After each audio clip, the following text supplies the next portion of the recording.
বিসমিল্লাহির রহমানির রহিম। দেখুন, নেতাজি সুভাষ বোস তিনি একটি কথা বলেছিলেন যে আমাকে রক্ত দাও, আমি তোমাদের স্বাধীনতা দেব। আমাদের দেশের একটি প্রচলিত সংখ্যা রয়েছে আর কি, দেশাত্মবোধক গান, আমরা গণসংগীত বলি, যে এই সূর্য উঠেছে রক্ত লাল রক্ত লাল। বৈষম্য বিরোধী আন্দোলন যারা করেছেন এবং বৈষম্য বিরোধী আন্দোলনের মধ্য দিয়ে আমরা একটি জিনিস দেখেছি, শুধু রক্ত লাল হয়নি, ওই নেতাজি সুভাষ বসুর সেই কথাগুলো সঠিক হয়েছে।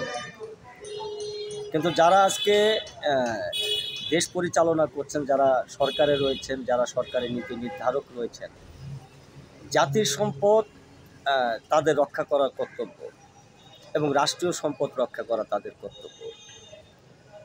আমরা সেটি কি দেখলাম, যে সচিবালয় একটি দেশের পুরো মাথা। যদি সচিবালয়গুলো ধ্বংস করে দেওয়া যায় তাহলে একটি দেশ পঙ্গু হতে খুব একটা সময় লাগে না। আর সেই জায়গায় অগ্নিপাত, আমি ভিডিওতে দেখেছি 2 জায়গা থেকে অগ্নিপাত দেখা যাচ্ছে। এই 2 জায়গা থেকে যদি অগ্নিপাত দেখা যায়, এটি অবশ্যই পরিকল্পিত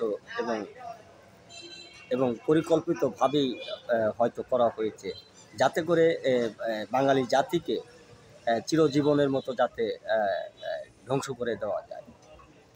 তো সেই দিকগুলো নিয়ে কিছু কথা বলবো।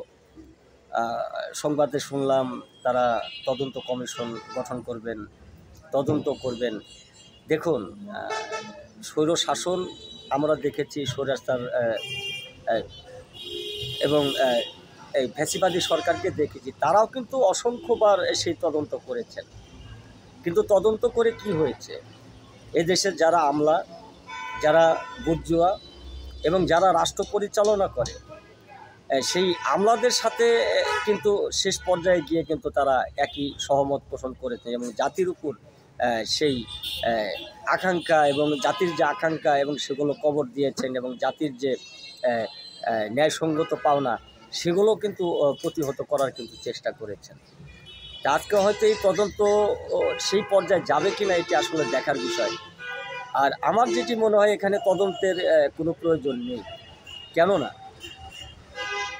যারা সেই জায়গায় ছিলেন এবং যারা সেই জায়গায় দেখভালের দায়িত্বে ছিলেন, এদের তো তাৎক্ষণিকভাবেই অ্যারেস্ট করার কথা এবং অ্যারেস্ট করে তাদের জিজ্ঞাসাবাদ করবে। তাদের এত বড় একটা দায়িত্ব, দেশের 18 কোটি 19 কোটি মানুষের যে একটি বিবেক, যে দেশের 18 কোটি মানুষের যে একটি সম্পদ এবং রাষ্ট্রের যে সম্পদ, সেটি রক্ষার দায়িত্ব তাদের দেওয়া হয়েছে। অথচ তারা সেখানে অগ্নিপাত হলো, অথচ তারা কোথায় ছিল এবং কি করেছে সেই বিষয়গুলো নিয়ে কিন্তু এখানে জিজ্ঞাসাবাদের কিছু আমার যেটি মনে হয়। আমি যারা সরকারে রয়েছেন, আমি আপনাদের কয়েকটি জিনিস লক্ষ্য করে দিচ্ছি। দেখুন, 1971 সালে যখন এদেশে মুক্তিযুদ্ধ হয়েছিল, তখন মুক্তিযুদ্ধের যে সরকার, সেই প্রবাসী সরকার যে গঠন হয়েছিল, সেখানে কিন্তু তাদের সাথে এদেশের আমলাদের সাথে কিন্তু সহমত পোষণ হয়নি এবং সেই একটা বিরোধ সেদিনের থেকেই গেছে। এবং পর্যায়ক্রমে আমরা যারা বাংলাদেশের রাজনীতি করি এবং রাজনীতি যারা বিদ রয়েছেন, তারা কিন্তু এটি সুস্পষ্টভাবে কিন্তু জানেন যে এই দেশ পরিচালনা করে আমলারা এবং আমলাদের স্বার্থের জন্য আমলারা অনেক কিছু করতে পারে। আমলাদের স্বার্থের জন্য আপনাদের ফাঁসির কাস্টে নিয়ে ঝুলাতে পারে এবং সেটি আমরা সুস্পষ্টভাবে দেখছি। এবং এইটি যদি হয় এবং আপনাদের ব্যর্থতা যদি এইভাবে যদি আপনারা ব্যর্থ হয়ে ওঠেন, তাহলে জাতির কাছে আপনাদের প্রশ্নের উত্তর দেওয়ার মতো কিছু থাকবে না এবং স্বইচ্ছায় আপনাদের আত্মসমর্থন করতে হবে। সেই জায়গাতে যাতে না যেতে হয় এবং এই যে জাতির সম্পদ নিয়ে, জাতির বিবেক নিয়ে, জাতির রাষ্ট্রের সম্পদ নিয়ে যারা এই যে একটি নীল নকশা বাস্তবায়ন করে তা বাস্তবে রূপ দিয়েছেন, তাদের দ্রুত খুঁজে বের করে শাস্তির আওতায় নিয়ে আসার জন্য আমি অনুরোধ করছি। সকলকে ধন্যবাদ।